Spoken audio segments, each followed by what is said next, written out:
Hey guys, John V here from PhoneArena. You're watching our in-depth video comparison between the Motorola DROID 3 and the DROID X2. Both devices are available right now through Verizon Wireless at $200 on contract. They're kind of similar in terms of hardware just because you get dual-core processors and also some large and high-resolution displays are on board with both handsets. The only difference, of course, the form factor. You have the slate looks of the DROID X2 versus the landscape sliding form factor of the DROID 3. So if you're in the market for a handset through Verizon, these are two devices you'll probably want to think about, and we're just going to pit them against one another, see exactly which one's going to be the winner. So here's the thing about their designs. Neither handsets really come off as being overly appealing versus the other, just because they retain most of the design characteristics of their predecessors. Between the two, the DROID X2 is by far actually a little bit larger than the DROID 3, length and width with its footprint, just because of the larger display. It's a streamlined handset, but at its thickest point up top, it's just as thick as the Motorola DROID 3 with its landscape sliding keyboard. They're both solidly built all around. We love the premium choice materials that they offer, especially the soft touch rear coating. It does a great job keeping the devices looking clean. There's a good amount of weight with both handsets, but the DROID 3 is a little bit heavier in its weight. But overall, we definitely like the DROID 3 just a little bit more with its looks. It's updated, different from the DROID 2, whereas the DROID X2 is actually the same exact design found on the original DROID X. Besides their size, their displays are quite similar to one another. With the DROID X2, it has the larger 4.3-inch LCD panel versus the 4-inch one in play with the DROID 3. Resolution's the same, QHD, so that's 540 by 960 pixels. When you do the math, the DROID 3, of course, produces higher pixel density than DROID 2, but in all honesty, the results are pretty much going to be the same. You get pretty sharp-looking text on both, so you're not going to have any issues as far as making out things on screen. Likewise, the same thing can be said about their color production. They produce some rich and deep tones. You can tell here with the red, very distinguishable, high contrast too.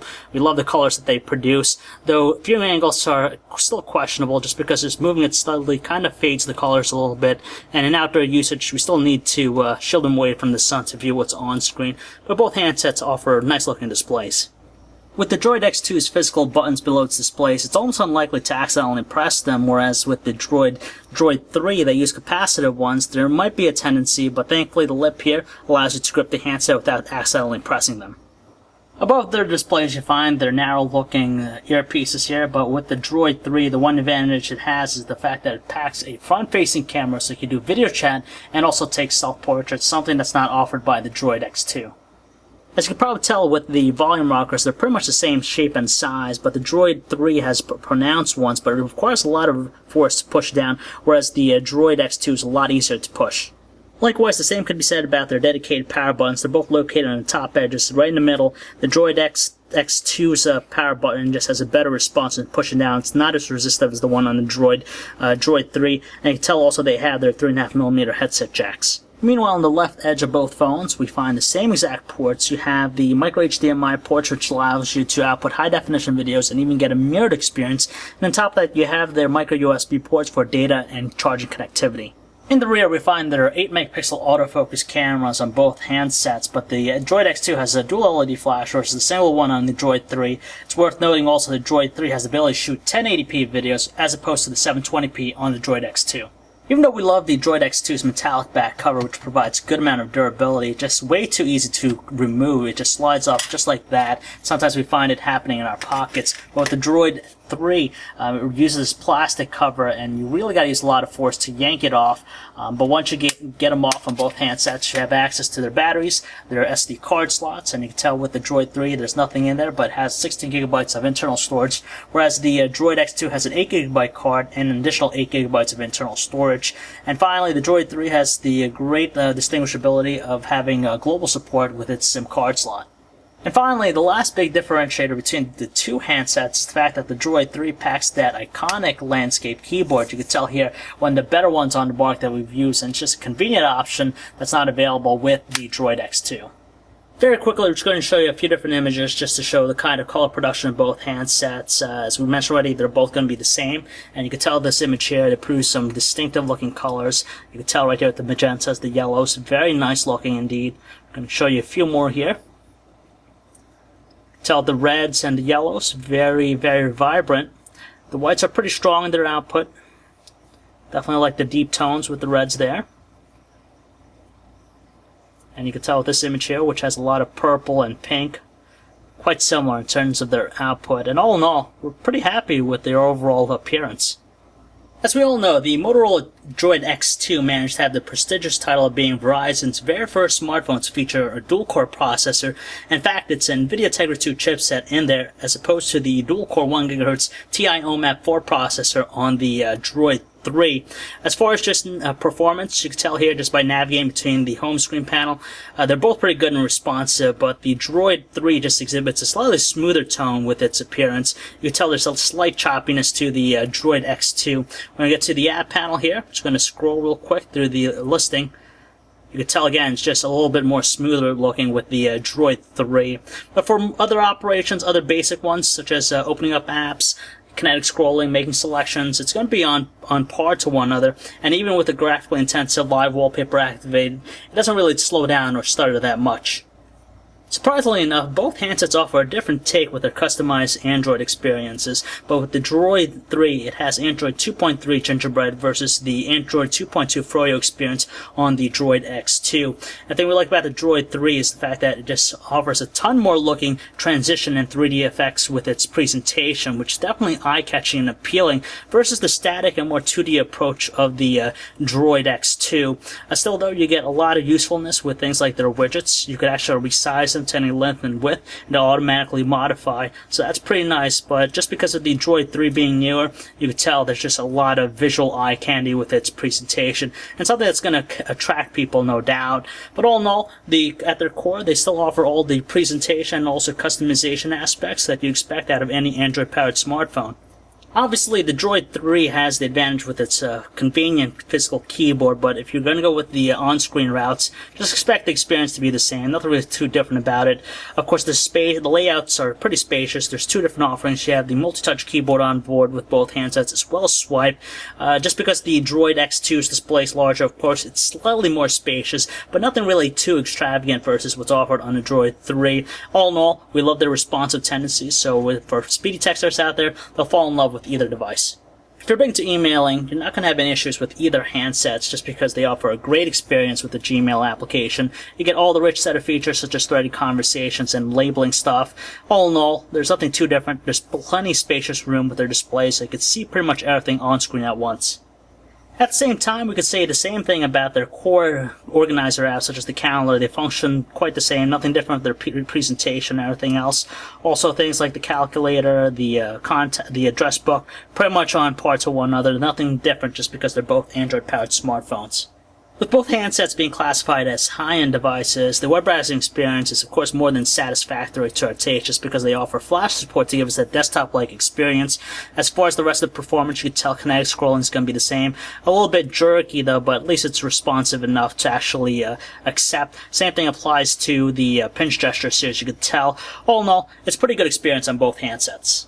There's absolutely nothing too different with their respective music players just because they go with a conventional looking presentation as you're playing songs. You see the album cover and even the on-screen controls, but when you place them into landscape as you're browsing through songs, you get this nice looking 3D carousel effect. Definitely nice. As far as the audio quality of their speakers, they're both on the same level, producing the same tones. Not the strongest out there, but more than satisfactory without sounding too shrill or even irritating.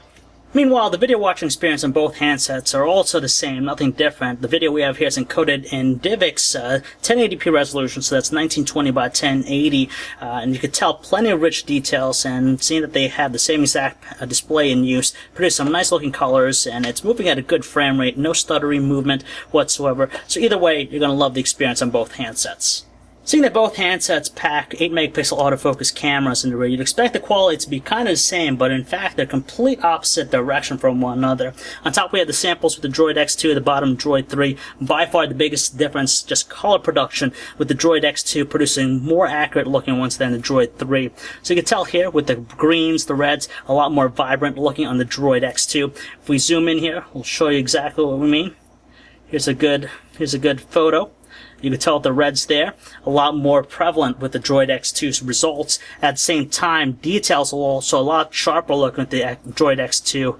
It's just overall, the Droid 3 just has this weird color production with its photos. You can tell here too, the yellow, a lot more vibrant looking on the Droid X2, and just has this overall bluish tint. And either way, the Droid X2 by far is the better handset. So much as we love the fact that the Droid 3 offers 1080p video capture as opposed to 720p on the Droid X2, overall the quality has to go to the Droid X2 just because, again, we're presented with those ugly looking inaccurate colors with the Droid 3's results. You can tell here at times it might look like it's in black and white, and you can tell here at the grass, you can notice this, the hint of green in the colors there versus the almost non-existent ones on the Droid 3. Fortunately, both shoot at 30 frames per second, so they're pretty smooth in their operation. Audio quality is also pretty good on both handsets, but overall, hands down, the Droid X2 is going to be more favorable. Call quality is pretty good on both handsets just because their earpieces produce a good amount of tones. At the same time, voices are clear and distinctive, so conversations are easily heard. The one advantage to the Droid 3 is the fact that it has a SIM card slot, so it's global support right off the bat. So you'll be able to use the handset abroad, whereas the Droid X2, you could only use it domestically through Verizon.